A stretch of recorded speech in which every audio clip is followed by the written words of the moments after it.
Well, good evening, everybody, or good morning, or good afternoon, wherever in the beautiful world you are. Welcome to Aquarius Rising Africa. And I hope you're all having a fantastic week. Nice to see you all in the chats. Kyle, Lisa D, Gracie, and I don't know who else. I'd have to move up. But really good to see you all. Thank you for joining us. And of course, with Dr. Dennis this evening. And we will be talking about dangerous women of the supernatural, the mean girls of the other world. So looking forward to that. So as always, grab your cuppa, whatever it is, whatever your beverage of choice is, put your feet up and enjoy the next hour or so with Dr. Dennis and me. Welcome. How are you? Nice to see you again. Good evening to you. It's morning where I'm at. Well, actually, afternoon now. Actually. So I'm not too far behind you. Yeah, it's definitely evening, yeah, and we've had some really cold days, but today we warm again. But cold evenings, but happy to be getting our sun back from you guys who kidnap our sun for 6 months of the year.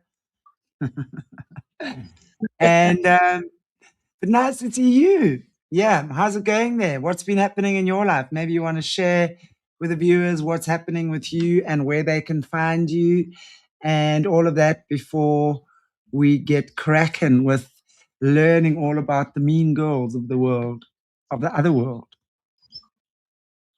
Yeah, well, I've been busy working away at my book. I'm still working on the book, which is called Paracryptidology, Hunting Monsters and Things of Nightmare.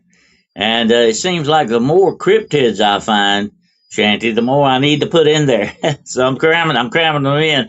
I hope this will be a definitive study on things that are known and unknown, but we'll see how it turns out. Right. Well, I'm sure it's going to be brilliant. I mean, you very well researched and you know your story. So I'm sure we're going to get some golden nuggets there from you. And now I finally found your banner. And nice. Well, that's awesome. When do you expect to finish it? Hopefully by the end of the year, I hope. And I've still got pieces of it. Sometimes writing a book is like putting a jigsaw puzzle together. Totally. Yeah, you know what I mean. Okay, as a writer, you know exactly what I'm talking about. You got to put the pieces together the way it needs to go. And the funny thing about that, Chantelle, and I know you know this, with a writer, it becomes an emotional thing with your book. It's like you have a child. It's like a child of yours, yeah, and you're not going to let that child go until it's ready to face the world. That's the way that usually is, yeah. Totally. I fully agree with that. And one does have an emotional connection. And the minute it's out, you actually don't know what to do with yourself for a while because everything has been about that, right? So, yay, well, I look forward to that. Look forward to receiving that in the next couple of months. So let's talk about, we've been talking about the women of the Vril and all sorts of things. So we talk is still obviously on the ladies of the night, right? Dangerous women of the supernatural, the mean girls of the other world. So what the hell are we digging up out of the depths of the belly of hell tonight, Dennis? Well, since we were talking about the Vril, we did a few shows back, especially with Jesse too. We were talking about the symbols and all that. It got me to thinking, well, they're definitely a place for women in the supernatural, without a doubt. They have made their mark in there. And I began to do a little bit more research into that, although I'm very familiar with some of these things because they are what we term cryptids. You have even ancient myths and stories and legends, especially from the Greeks and the Romans, about certain women who were very dangerous and were very supernatural. And so I got very deep into it, and it was a fascinating study, without a doubt, because women definitely have their place in this. And we tend to overlook that a little bit. And so I hope I do them justice in this. But also, this is a warning for men. They might want to think about respecting the women in their lives a little bit more, because some of these women that are supernatural can unalive you very quickly. And so that's what we're going to talk about today. And since I mentioned Greece and Rome, of course, one of my favorite Greek and Roman legends and mythology is of Diana, the huntress, or the Greeks called her Artemis. And a lot of people know, they've got a little rundown on what she was. She had the bow and the arrow. She was a hunter, and she had a pack of dogs with her, and sometimes it was described as wolves that would hunt with her. And although she was a strong representation of women, ancient women, she was also very feminine too in that respect. She was all woman, definitely without a doubt, and all goddess. She was a goddess, the goddess of the moon. And that's why she is attached to the hunt. And I find that very interesting. But here's something a lot of people never talk about that much, that you don't hear about that. Artemis, or Diana, had a garden. She actually had a garden, okay? The Garden of the Moon, as it was called, the Garden of Diana. And if you were a woman, you could walk freely into this garden, okay? You could, enjoy the flowers or whatever. But if you were a male and she found you in her garden, she would hunt you down and kill you very quickly. Um, so you didn't mess with Diana or Artemis. I like to call her Artemis. Sounds better than Diana. But anyway, uh, you had to watch out for her. So that was a kind of a warning at the beginning. Hey, you don't mess with certain women. You don't mess with their thing, especially if they're goddesses. Okay, that's a big no there. Um, so I found that interesting that if you wandered into her garden and you were a male, and what this represents though is the male sort of not just disrespecting the female, but trying to take her innocence from her, or her place, or replace her, or unplace her. In other words, trying to usurp her power as a woman. And that kind of symbolizes you don't mess with her garden, okay? Or you're gonna pay a price. And so she demanded respect for that thing on that. So that's fascinating when you look at the ancient myths, especially of Greece. I love the Greek myths. And the Romans kind of stole every bit of that from the Greeks, by the way. Okay, so I got a little bit of Italian blood in me, so I can badmouth the Romans if I need to once in a while. But anyway, they stole that from the Greeks. But the Greeks had a very great, vivid imagination for stuff like this, and but that's one of them. Now you had another interesting goddess, which was she was a goddess of wisdom, Athena, the goddess of wisdom. And also, guess what? She was a goddess like of war, too, in certain ways. That's why she's always depicted wearing armor. So she was another strong feminine thing in the Greek order there. So you got to pay homage to the Greeks. They really respected women to a certain degree, especially when it came to goddesses, women of the other world, kind of thing. But as we go down through time and the different cultures, and I'm big on folklore. I love folklore. I'm always, looking at the different cultures and different folklore of the world. Women play a very distinct part in a lot of this, because women are a part of this world. They're a major, important part of this world, just like men We are, we and they gave play. birth to Yeah, the world. The yeah, and female well, energy gives birth. that goes to the fact that women were, venerated for the very fact that they bring life into the world, you know, and that's part of what their mystique was. They weren't just people like men; they actually brought life into the world. They were a portal of life, you might say, to a certain extent. And so the people looked upon that. And if you go back and look at some of the priestesses that went over major religions, such as Diana, the religion of Diana, or the religion of Artemis. They the priestesses had a role in that. Okay, and it's very interesting because not only were most of those in the temple a high priestess, she was also very much like a prostitute because she was also interacting with men as women do with sex. Okay, we're back to that a minute.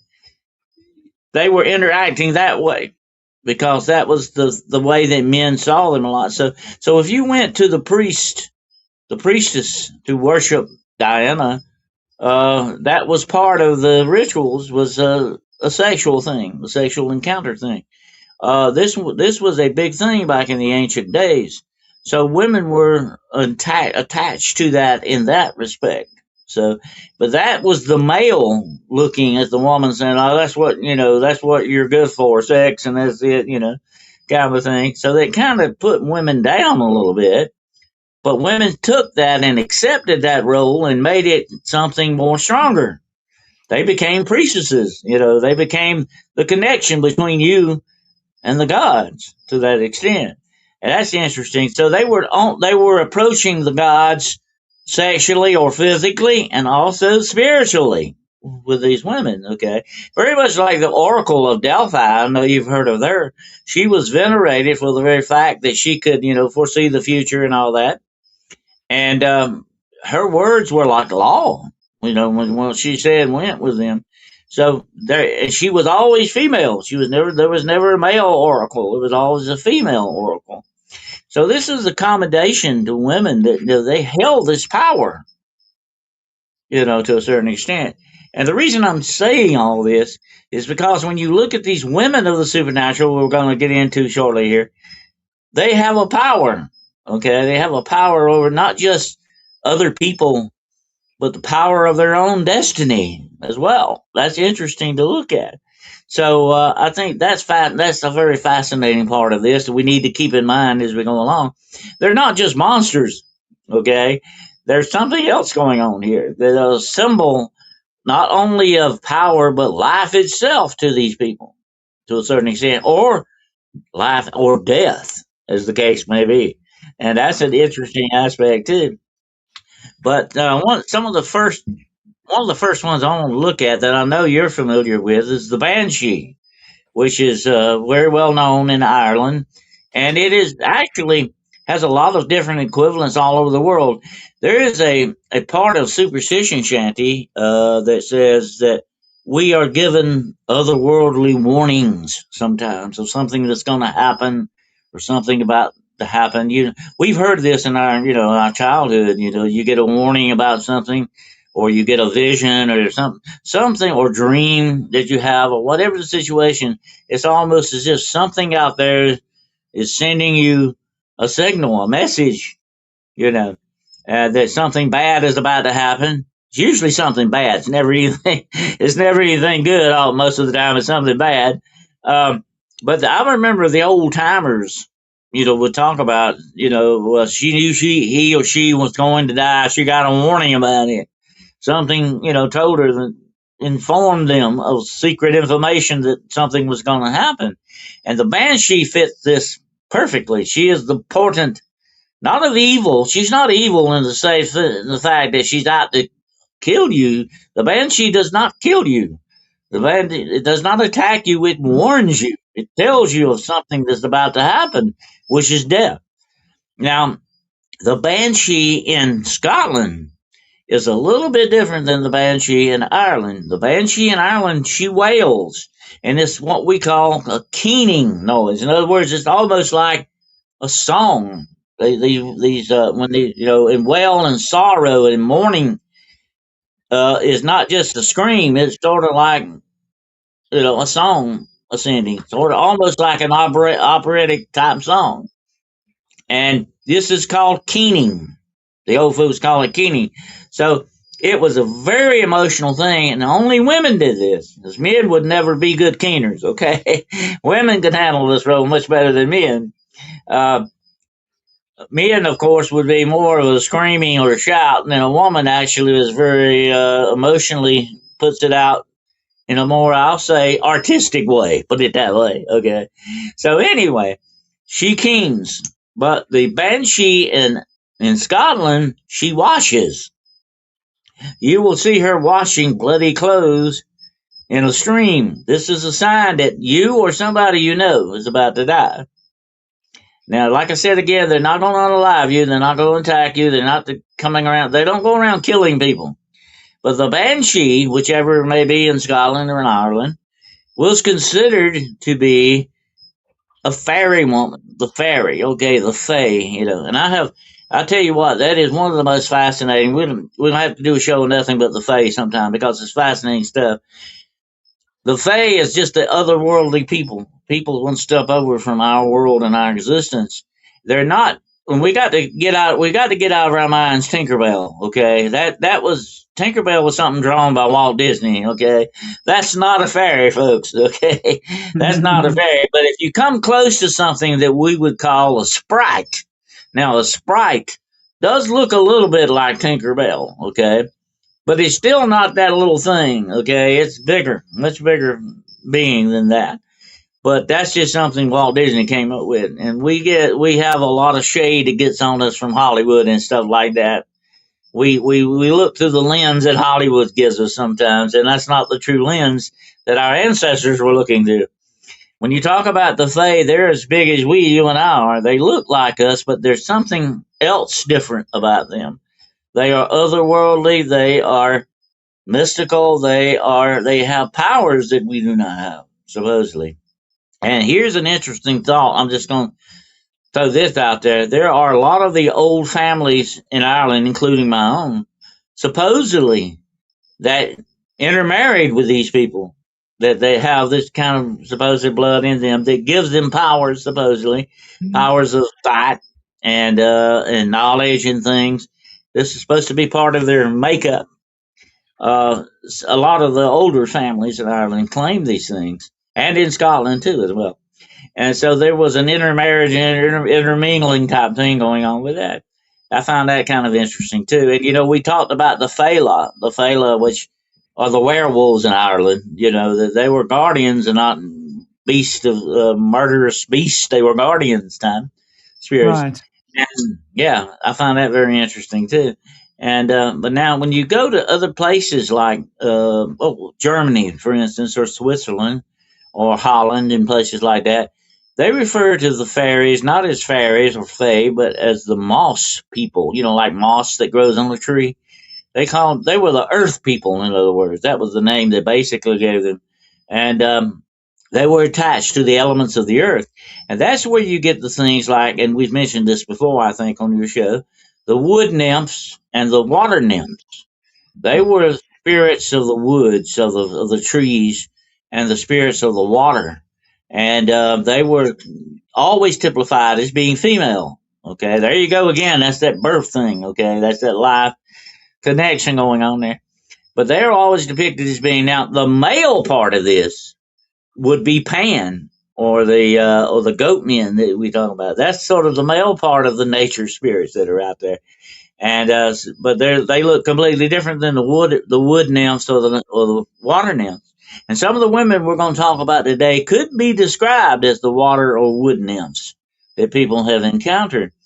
But here's the bad thing about this: when you encounter these spirits, whether they be the moss people that you call them, or the fairies or whatever, they have a peculiar thing about them. They have a trickster nature. They have a trickster spirit. In other words, if you were to meet them, Shandy, they might help you or they might harm you. It just depends on whatever disposition they are in that day. If they like you, you might come out good. It might come out good with the situation. But if they don't like you, or you do something they don't like, you may have a problem. Right.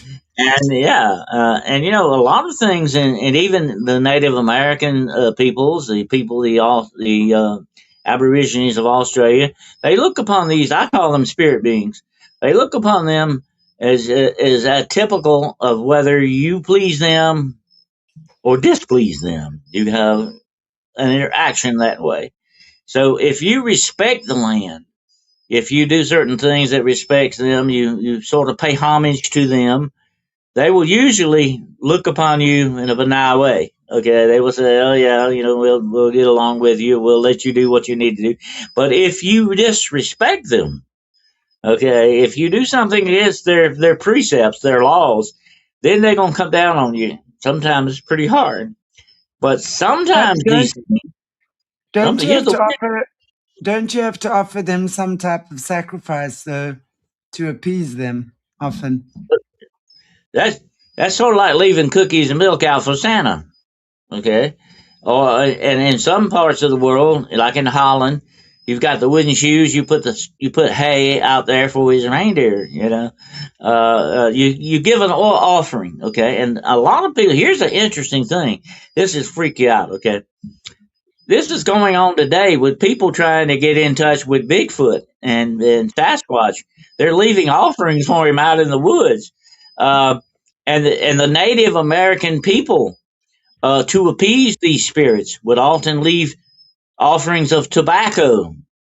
Tobacco was one of their main sort of trading things they traded with. If you and I were, African in certain parts of Africa, we would trade stuff like tobacco or whatever it is. You didn't have money back in the day. Okay, it was sort of a barter and trade kind of thing going on, and this is still going on with sacrificing like these. This is weird, and they're still doing this, and there's a lot of people, a lot of researchers are doing this with Bigfoot now. And I said that to someone not long ago. You might be trying to lure them in, but you don't really realize you're doing something that your ancestors did many years ago with fairies and stuff like that. There's kind of a weird correlation there. But I find that very interesting that we've kind of come back full circle around to what we used to do with that. But it goes back to sacrificing to the gods to keep them happy, and to stay on the good side of the gods. And unfortunately, some of that was human sacrifice, as we well know. I remember that there was one. I don't know if you're familiar with this, but I think it was an Aztec temple was once dedicated to the gods, and they cut out 30,000 hearts out of people in the dedication to this temple. Think about that a minute. 30,000 people lay unalive and gave their hearts to the gods. That's we look upon that as But very that is strange, very yeah. But that was that religion to them. yeah, but it's like, the way I see this, and I also look at, we're going back sometimes thousands of years, hundreds of years, sometimes thousands. The way people lived then and the way they did things was very different. So we can't judge people by our standards today in the way they lived years ago. So I think that, of course, anyone who cuts out hearts and makes a blood sacrifice on that level, that's evil. I mean, to me, that's not even a question about whether that's God or the devil at work kind of thing, right? But, yes. And at the same time, you would have had people who would have been religious. And remember, many religions or worship ways were not around then the way they are now. So they would have made offerings, right? So, Right. so making a sacrifice and making an offering are two very different things. And I think we must not forget that, because I think for as long as history has been around, there's always been good and evil against each other, right? I mean, any war we look at, I mean, you look at any mystical battle or any of these, between the gods and the war, blah, there's always good against evil, isn't there? So I think that's also just part of our experience, right?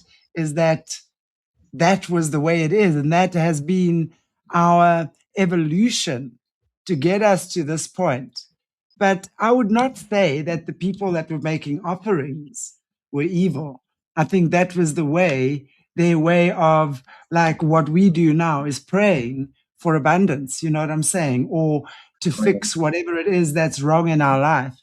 But yeah, when you're talking about taking out hearts and sacrificing children and animals and stuff like that, no, that's a different God they serve. I don't know. What's your take on that?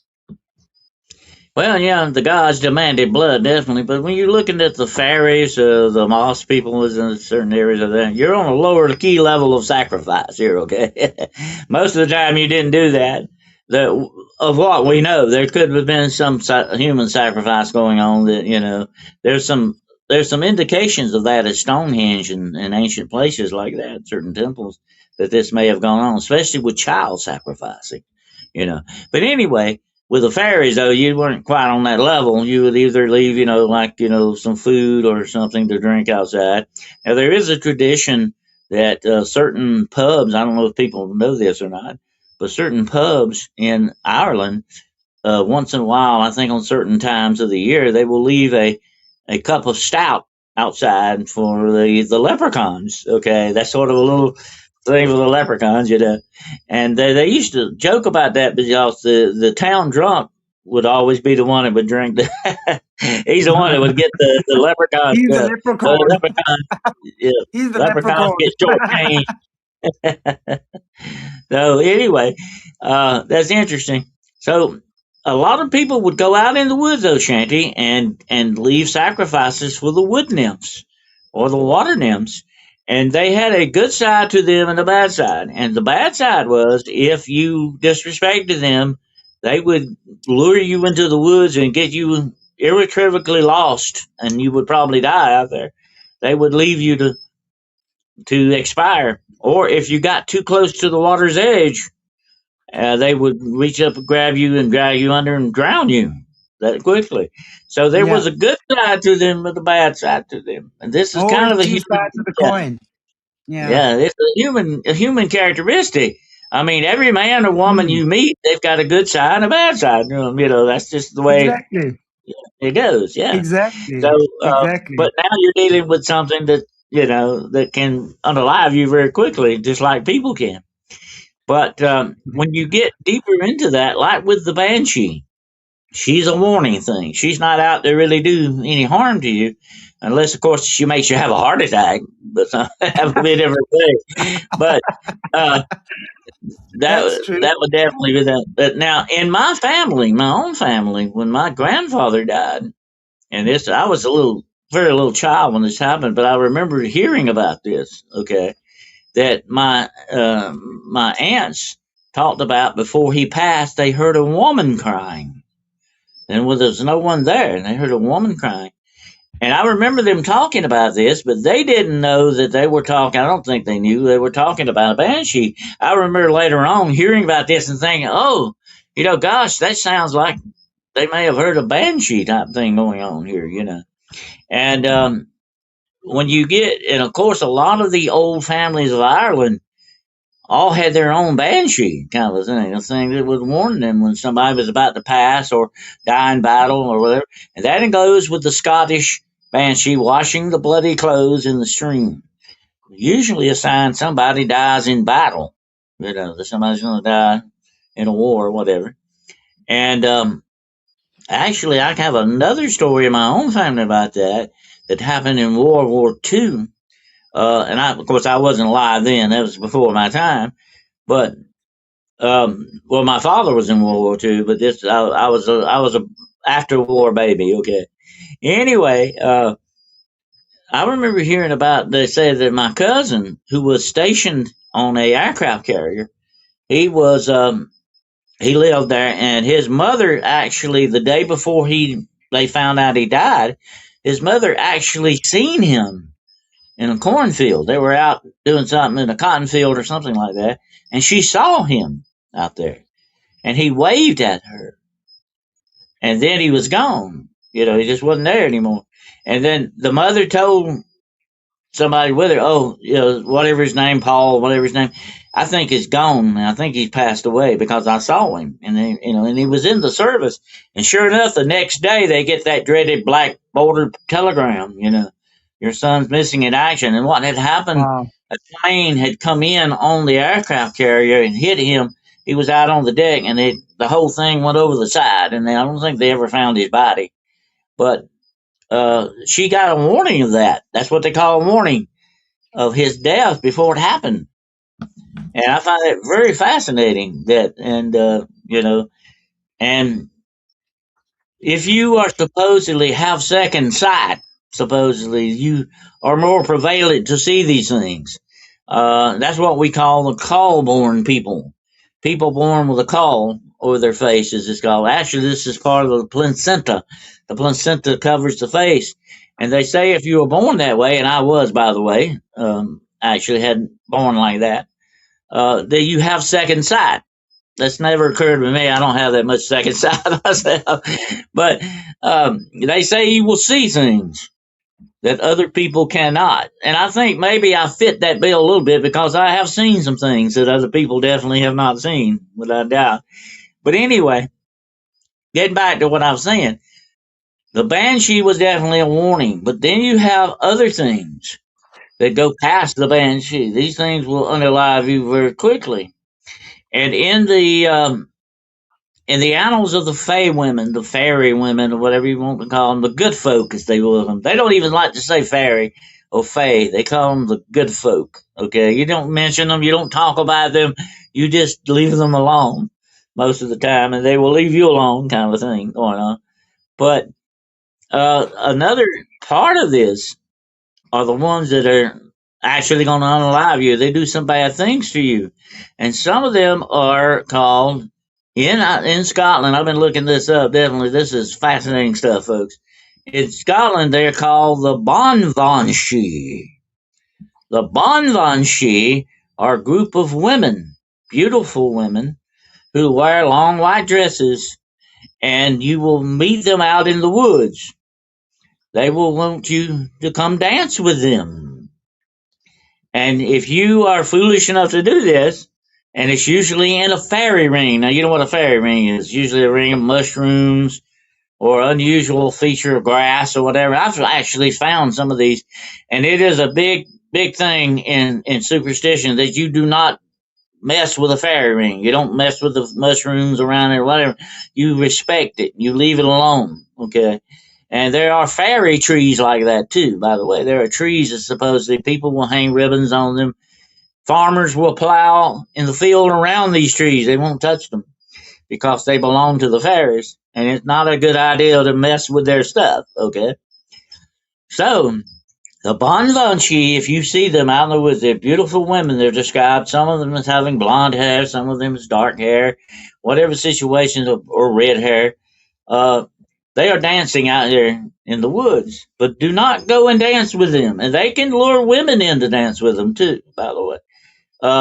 The women don't want to do that because if you dance with a banshee, as a woman, you will become one of them. You will never be seen again. You'll be out there with them in the woods forever, dancing with them. Okay. But if you're a man and you're lured into the dancing, you will dance till you exhaustion, till you die almost, and then they will drain you of life completely. Because if you pull up the dress of the banshee, she does not have human legs. She has the feet of a deer. Yeah. So these are fairy women. They are definitely not regular female women, okay? And they are very dangerous. You do never want to ever dance with these gals, without a doubt, because that'll be the last thing you ever do. But there are stories of women being lured away from their homes by these. They hear this singing out in the woods and they'll go follow it. And that's when they find the banshee, and they will bring her into the circle, and she will become one of them. And so they might say later on, well, you know, Louisa, she wandered off one day and was never seen again. She's with the banshee. They must have took her, you know, and they lured her out there. And I find that interesting because they're making other banshee here. They're producing other ones like them that way.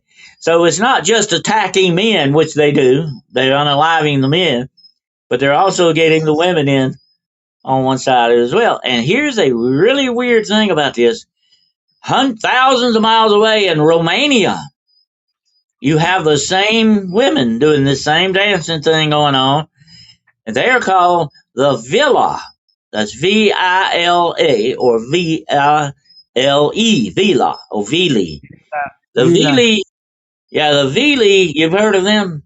The Vili are the same way. They dance, they get out there and they dance and all that, but don't dance with them if you're a man. That's the last thing you ever do, definitely. Or you will become one of the Vili, and they are respected that way. And I find it very interesting how all the way in Romania from Scotland, you got the same thing going on here. And there's another one very much like this in Ireland, and there are women reported like this in Germany. They do the same thing. I forget what their name is. You got this in different areas of the world going on, and that's a rather strange connection. What's going on with this? Are they the wood nymphs or something else going on here? That's an interesting aspect of it, and Well, it's I'm all still very investigating that. I'm still researching that, but it's all very foresty areas. If you look at it, they're all extremely foresty areas that you speaking about now. So it would make sense that they literally would be part of the Fae. Yeah. mhm. And another connection with this, you got these girls on land, and you've got them on the sea. You've got the sirens, you've got mermaids, which we talked about before. The sirens are fascinating. I've been doing some deep research on them. According to Greek legends, they are not mermaids. They look like birds. They are actually have bird bodies and the heads of women, and that they sing, of course, and their song will drive you supposedly insane. They will cause you to drown yourself, and that's what they do. It's the power they have over men. Now, they say that if you're a woman, the sirens can do you the same way. They can drive you insane and cause you to drown yourself or whatever the situation. Ulysses knew all about this, or as he is called by the Greeks, Odysseus. Odysseus, told his men, "Tie me to the mast, and whatever I say or do, don't turn me loose. I want to hear the song of the sirens." And but he had his men plug their ears with wax, candle wax, so they couldn't hear it, and it drove him almost insane. And he's asked him later, "What did they sing about, Ulysses? What were they singing?" He said they were singing of home, because he was trying to get home, to Penelope, and that was interesting. And here's the interesting aspect of that: they sung of the one thing that would really get Ulysses home. They were singing about, so they knew the intentions of his heart, what was going on with that. I find that very interesting aspect of this too. But then you've got the mermaids. Now, if you go back to the book of Enoch, the mermaids are explained as being some of the wives of the fallen angels that got with women, and produced offspring. And they were cursed, supposedly cursed by God, and turned into half fish, half women, and forced into the sea. But there are other legends of civilizations under the sea kingdoms of men and women, mermen and merwomen, mermaids, and that's fascinating too. So you got a whole, different aspect of that. But here's the thing about it: most of the time, if you mess with a mermaid, she will drown you. That's just the way she does. She will unalive you quickly. And also, one more thing I might have failed to mention about the sirens. Um, they will also cause you to commit suicide by listening to them, because they appeal, like I said before, to you. They pull on your heartstrings, and they will get you to swim out in the ocean after them. You think they're getting you to see someone you love, or someone his love is calling you from the shore, and you will go in the sea and drown. That's when you get in the ocean and start swimming, they will drown you. Put it that way. So that's not nice either. That's why I call these the mean girls of the other world. They're not out to do good. They're out to do some mean things to you. So you have to be very careful about that. But this is fascinating stuff, and it goes deep, like deeper into mythology and stuff like that, especially with the wood nymphs and the water nymphs. And you also, and these things are tied into elemental spiritual type things.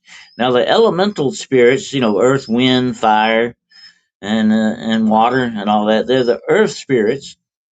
These things have always been looked upon as being dangerous. You don't mess with the earth itself.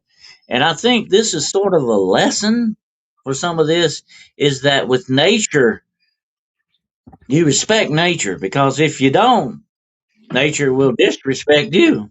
That's just the way that kind of goes. And that goes with these being the women too, in that respect. And I think that was a sort of a lesson for men of that day. Like, you need to respect women because, hey, your mother was a woman. Okay. That's something you always remember. And I think that was an underlying current to a lot of this, although a lot of men did not believe that. But it still was kind to teach you a lesson. Hey, you need to respect the woman. She's the one that gave you birth. She's the one that, and also why we call nature Mother Nature. You respect the earth. She's your mother. And, but they never learned the lessons, unfortunately, that these myths tried to teach them and superstitions tried to teach them. But you have a And that's lot of these why, female and that's sinners. why, by the way, sorry, I want to just chime in here. And that's why when let's just make it, talk about the men meeting siren type women or whatever it is. As long as men have not learned that lesson, right? They're going to meet, and I'm talking about physical women who are kind of sirenish, right? I mean, there's a lot of, we can agree on Yeah, that. Right. that's So fine. as long as a man hasn't learned to respect that, because what we're seeing here is very angry females, whether it's whatever it is, that clearly are very pissed off with men or male energy. Let's talk about it like that. So the question I would have is that why do they feel that annoyed that they have to actually literally unalive anything that resembles a man? So that's also, that's a lesson for everyone, I think. And I think part of that is understanding what the archetypes are telling us. It's about understanding the archetype of what these um, mean girls are, right? And we all carry those archetypes, actually. All of us do on some level. Yeah, that's true. And I got one for you. I'll save one for you here towards the end here. It's the African version of some of this stuff, okay? And it is in Nigeria, actually. I think is where it originated, or it's in a lot of the neighboring countries as well. Have you ever heard of the Adzi? No, I The can't say I Adzi. have, actually. The Adzi can look like a very beautiful woman, and she can usually seen on riverbanks and in the bush, as they call it, walking around or whatever. She looks like a regular woman, okay? But guess what she can do? She can actually change into a firefly.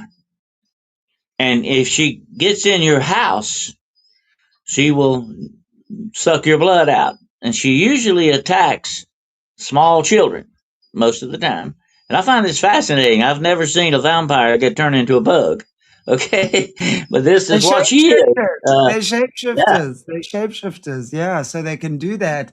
And it's interesting that she will attack small children because that again would be the adrenochrome that or the young blood that she's after. That's very interesting. Another young blood too, of course. A lot of these dark things that go after blood really, really like the young blood to a certain extent. I think it may have there's different attributes for that. I won't get into that today, but there's definitely something going on with that. But anyway, what I find that interesting, she is a beautiful woman who turns into a beautiful thing like a firefly. Fireflies are beautiful, and the one thing. Now think about this a moment. This is a fascinating part of it.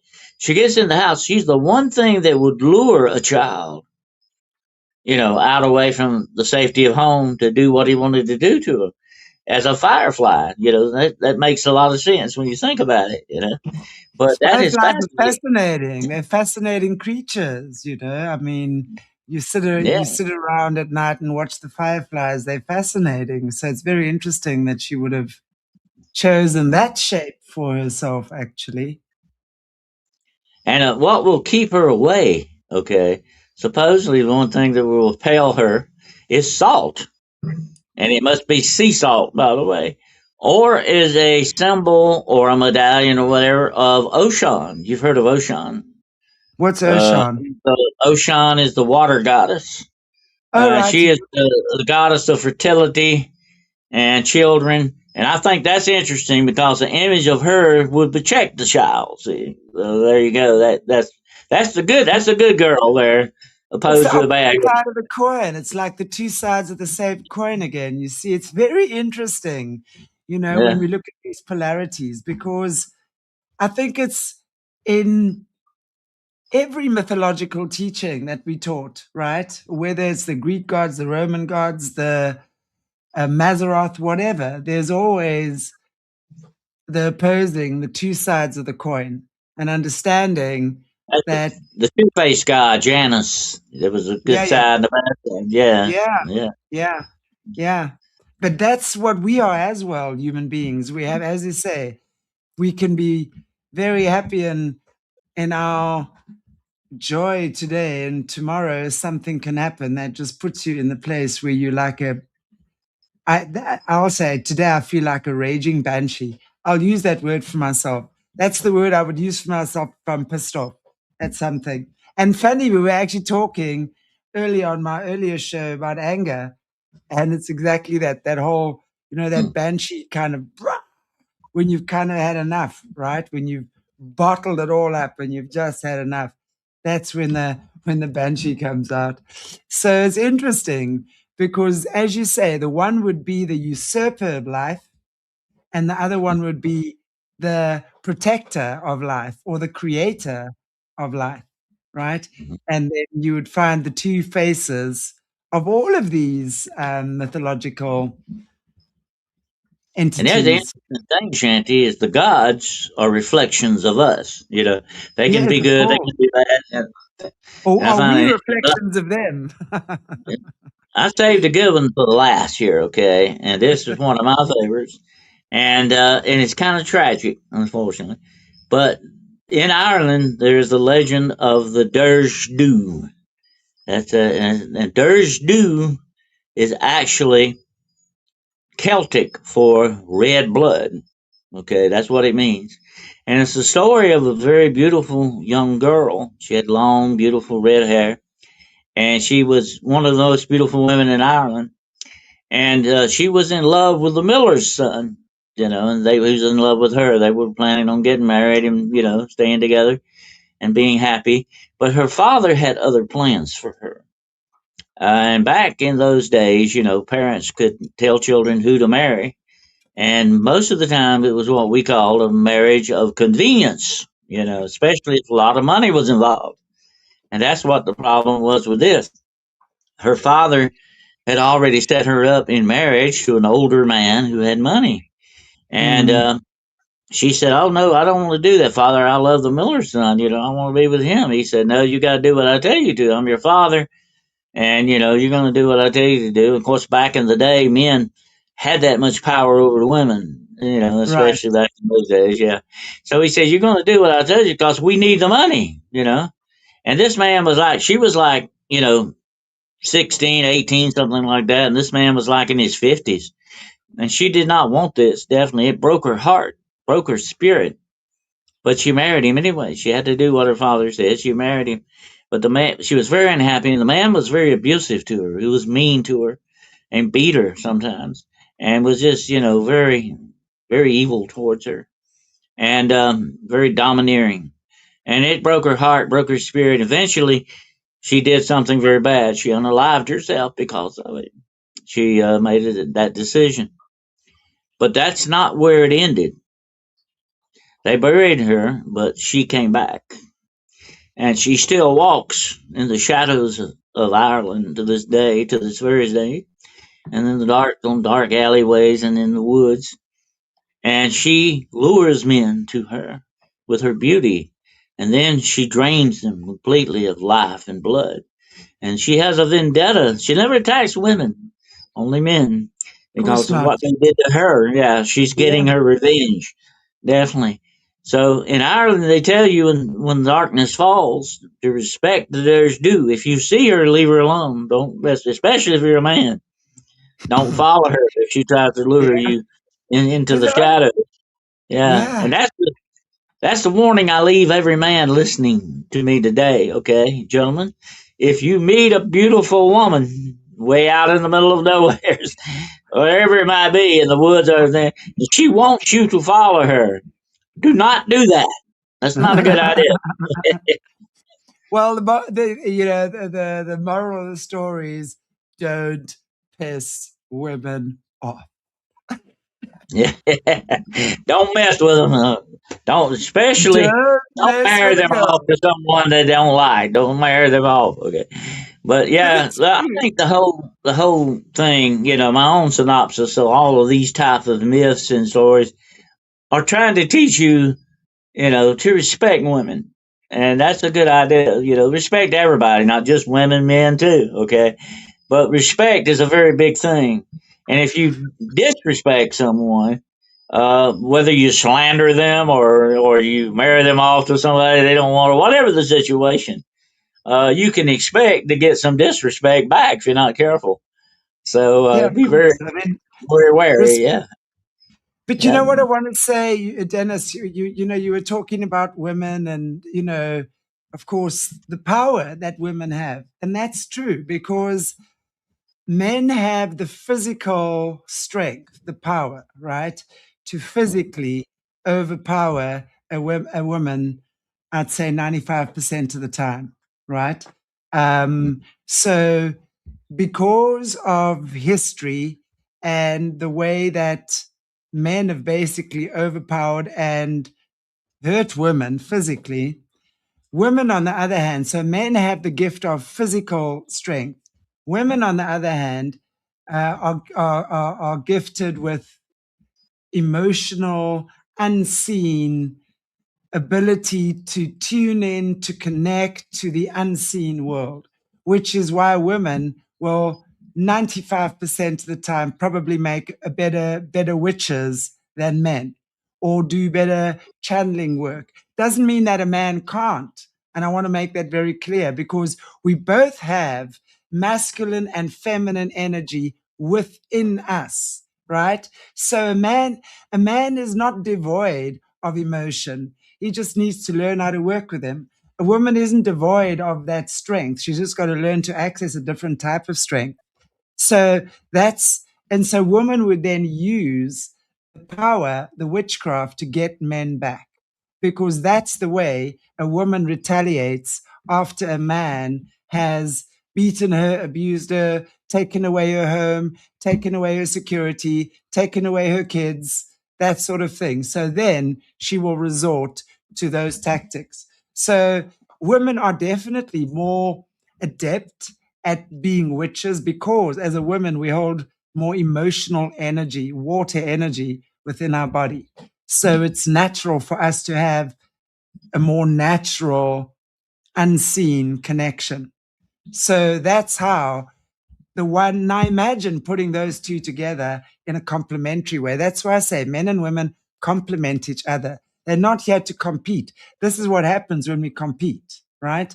So imagine having that great provider, protector, intelligent, connected male with a woman who doesn't feel a need to manipulate or control or act up and use her beauty to lure a man to his death, kind of thing. So we're looking at the extremes of the negative polarities, and I think it's important that we understand all of us have these characteristics, these archetypes within us. We all have the ability to be those things, whether we are them or not, or whether we choose to become them or not in extreme situations depends on us as individuals. And that's where our free will and choice comes in, actually.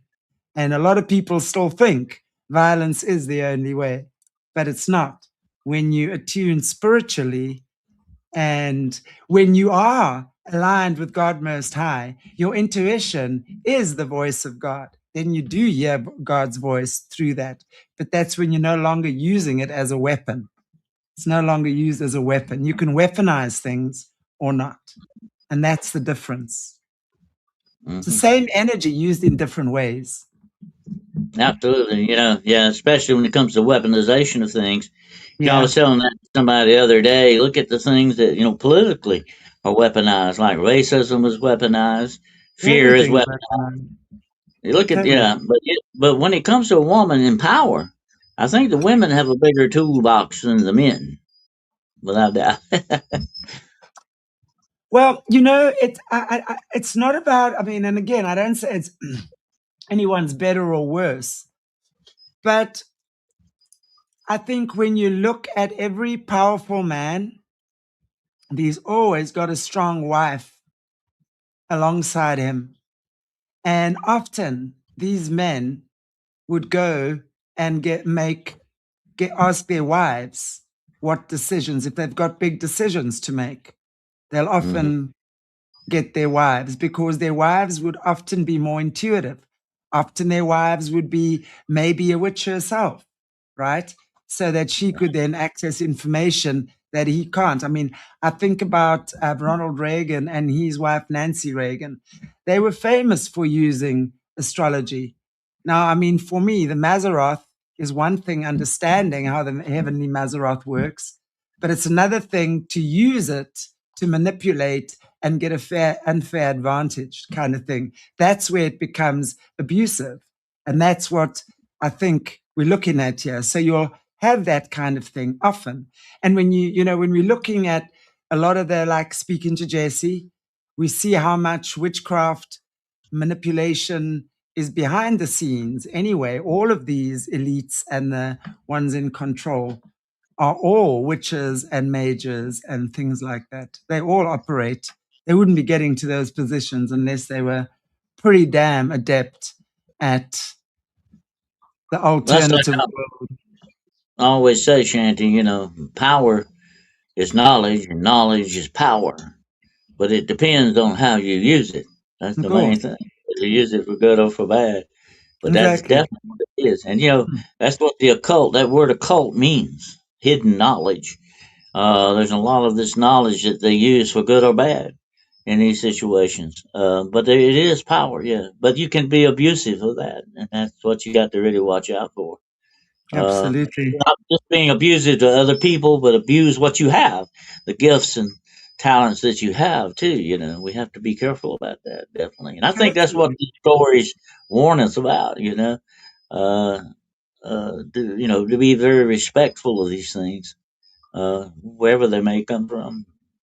And it starts with respecting your own gifts. Many of Mhm. us don't believe we have these incredible gifts. And if you look at the whole dark side, all they do is steal. Now, why would they steal from someone, whether it's your blood, whether it's your energy, whether it's your money, whatever? Because innately they don't believe they have the ability or to create for themselves a wonderful life that is filled with abundance and goodness and joy and family and you know what you and I thrive on. That's what makes us all thrive, is roots, connectedness to our community, to our family, to each other, caring for each other, sharing, looking after each other's kids, right? We communities we raise at, they do the opposite. I mean, they'll take their own child and sacrifice that. Dear God. I mean, how disconnected from God do you have to be able to do something like that as a mother? Oh my God, it's not even on my radar. And no amount of money, and even if my son is a grown man of 40 nowadays, no amount of money could ever get me to harm my son in any way, no matter how annoyed I can get with him sometimes. You know what I'm saying? But it's the complete opposite side of that coin, the complete opposite side. So they live in a world of materialism and inversion. Everything is inverted. Yeah, So, true. Very true. and when we understand that, it we kind of can also let go of being pissed off with them and wanting to do whatever. God takes care of them. God always will. Your journey as an individual is to take care of you, is to reveal your gold to the world, and to go within and do your inner work and be the light that others come to, and be the light that is. the darkness where no one else might be. That's how we win this. We're not going to win this by fighting and shooting each other. Oh, dear God, no. Please not. Oh, haven't we had enough of that? Huh? Absolutely. I agree 100% with that. And I tell you, we got to remember that, life is kind of like a garden. If you enjoy your stay in the garden, don't mess with it, respect it, things will turn Come out better help for my you. garden grow. Yeah, Come help my garden absolutely. grow. Come plant Yeah, some seeds with me. We can grow a forest. Now that's what we like. And not just women, men too. Men have gardens that they might have like rivers and dams and things. We need that's that. right.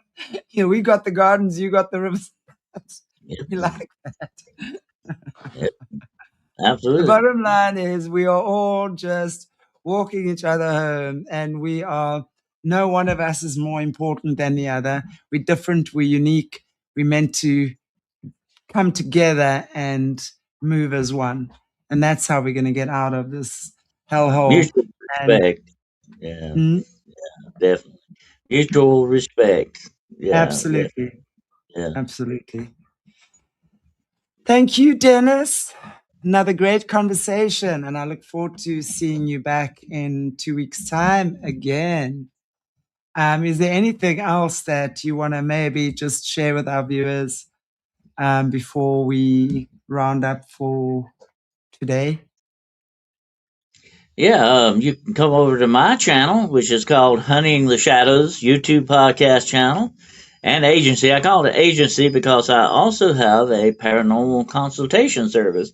If you need any kind of consultation of paranormal problems or just want to ask questions or tell me a story, whatever the situation, it's free. You can contact me at denniswcarroll.com. But check out my channel and come on over and join. And I have shows. I have one show I'm sure you will like, Chanty, on Monday mornings at 11 a.m. Eastern Standard Time. It's called Monday Morning Monsters. And it's wall to wall cryptids. That's all we talk about on that. And I always say Monday's bad enough. Now it comes with monsters. Okay. So, but anyway, and then Wednesday night I'll have Hunting the Shadows, which I did one last night on that. We talked about the 3 days of darkness, so if you missed that, you might want to check it out too. And then Friday nights I do Paranormal Point of View. I stay busy at 8 o'clock p.m. Eastern Standard Time. And Saturday night I do a series of lectures, online lectures, Saturday night at 9 o'clock p.m. Eastern Standard Time on supernatural beings. That's the lecture series I'm doing on that. And but you can contact me, or if you find out about my books and all that on Amazon at denniswcarroll.com. Yay. Well, you seem to be very busy as well doing your thing, and we are busy doing our thing here as well. So look forward to seeing you guys again, and thank you so much for joining me. Thanks. I love dancing. Yeah, I absolutely love dancing. The one thing my father deprived me of was being a ballerina. But then when I was a kid, I wasn't allowed to do ballet lessons because we didn't have enough money for all of us. So I now do yoga, and I used to do pole, and I did belly dancing. I love dancing. It's amazing. So move the body, flow with the body. Awesome. Nothing like music and just connecting to earth, to nature, to each other. Music is super powerful sound. Thank you. Okay, everybody, God bless you all. Take good care of your beautiful selves. Oh, and I'll be on tomorrow morning, early again, 9:30 South African time. I know you Americaners will probably still be snoring, or maybe you won't. Maybe you'll join me when you've got a little bit of, what do you call it when you can't sleep? Insomnia, right? Dr. Jörg Prince on both Aquarius Rising and Solutions. We're talking about peptides with the Spooky 2 machine. So really cool topic, and just, yeah, the way things are moving in the world of frequency medicine. So look forward to seeing you guys then, and then I'll see you again on Drop In with Shanti at 4 o'clock South African time. We're talking about the Shatauri. in the South Africa pattern, right? You know, I'm doing the series on South Africa, the pattern from basically colonization or settlement to current crisis. And tomorrow I'm talking about the Shatauri in Africa, and also not just the Shatauri themselves, but how the whole architecture of Africa is Shatauri architecture, and the world actually, and it's architecture of extraction and how they extract from us, as opposed to the Shatauri are the lizard beings, by the way, that Credo Mutwa always spoke about, that inhabit the African mountains. And yeah, for sure, you can see them well active at the moment, all over the show, little lizards scuffling around. We'll just show them some light. Okay, guys. God bless you all. Take good care of your lovely selves. Bye, Lisa D. Thank you so much, everybody. See you tomorrow. If this broke something open, if you recognized yourself in the testimony, if your body responded before your mind understood, the next step isn't more information. It's pattern work. Decode what your nervous system built to survive. Dismantle the story that keeps it running. Reorganize through the body and choose from the person you're becoming, not from the pattern that formed when you were too small to choose. That's Solutions. Link below. The body is the record. Let's listen.